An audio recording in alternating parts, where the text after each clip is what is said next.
As Professor Puddin of Puddin's Fab Shop tells us, if 4 wouldn't hold it, 5 never would. The reason I'm missing one is I had a passenger was mad at her husband because once again he had changed a tire and the tire had fallen off. He'd broken 2 studs and he lost all the lug nuts except one. So he'd walked to AutoZone, picked up some lug nuts, and he couldn't get the jack high enough to get the wheel on.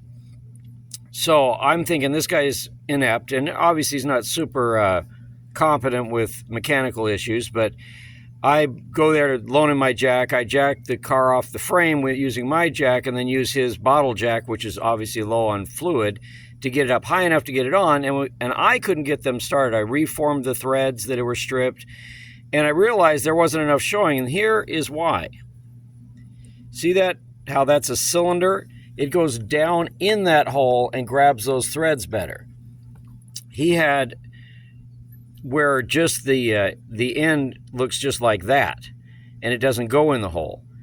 And so it couldn't grab enough threads, and that's why he kept breaking studs and stripping things out and having wheels fall off. So if you're going to get custom lug nuts, make sure that they're appropriate for the wheel you're putting them on. This is critical.